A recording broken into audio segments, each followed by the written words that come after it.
Commander-in-Chief of the Allied Armies, His Excellency, General George Washington.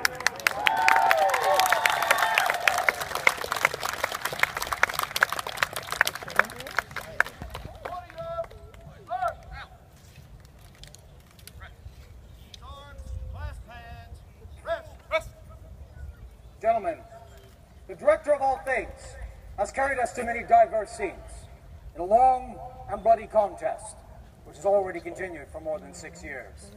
When we consider the glories that we have gained, the honors that we have won, the thanks for these belong not to ourselves, but rather to the gracious interposition of an overruling providence. The disadvantageous circumstances for our part, by which this war had been fought, must never be forgot. The perseverance of our soldiers, of our armies of these United States of America in their many disappointments and struggles has been nothing short of a standing miracle. The veterans of our armies of these United States have endured all manner of hardship. They have suffered hunger, nakedness and cold. They have suffered and they have bled without murmur. But the value by which we esteem our liberty shall only be enhanced by the difficulties of our having gained it.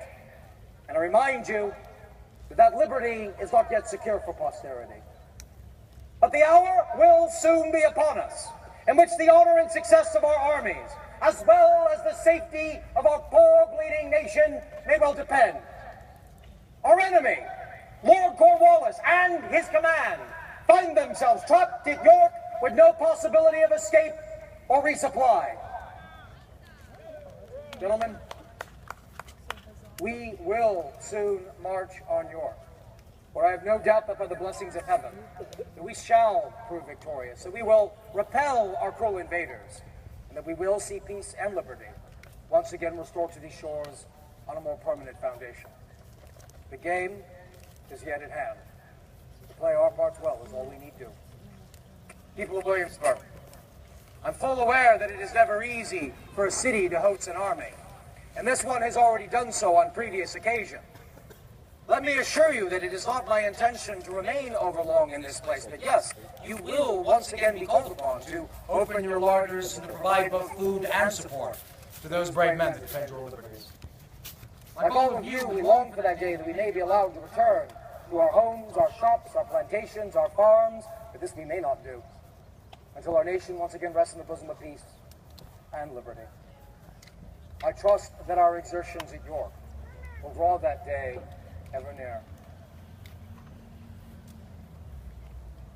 God save us all. And God save the Congress of the United States of America!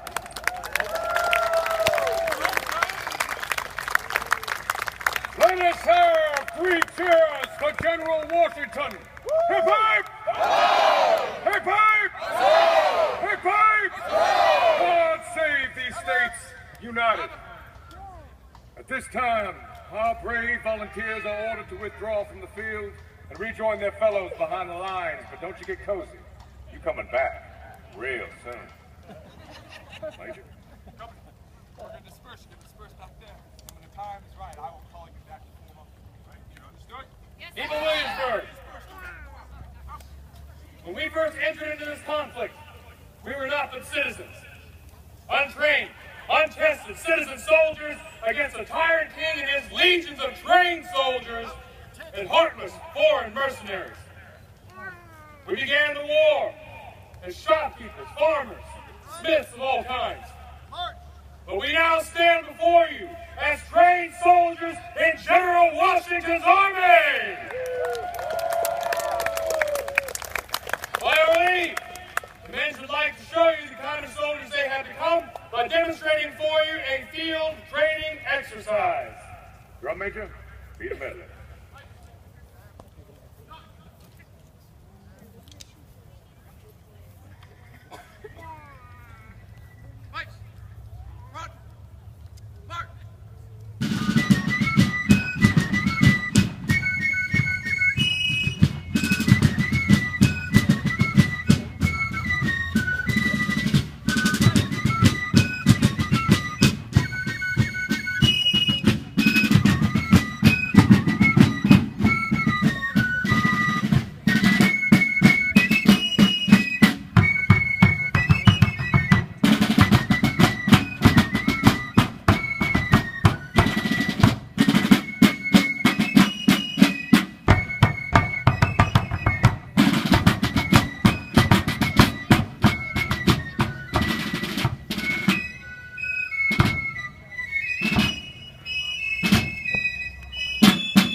the artillery. Take care and exercise the artillery. Have the men fire 2 rounds in battery. First using the parade drill, and the second, Captain, is upon the field of battle. Let's have that first shot fired by our youngest volunteer.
The guns you see here are light 3-pounders mounted on grasshopper carriages.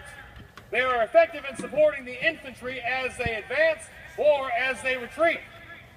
Much to the pleasure of Mr. With, whose house is in the distance, we are not firing projectiles.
Let us have 3 cheers for the man of the Virginia line! Hip, hip, huzzah!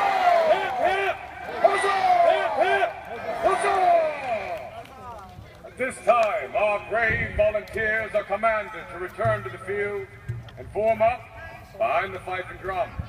Anyone else who wishes to serve the cause may come forth and do the same. As for the rest, thank you for supporting our troops. Now let's get on to Yorktown and victory!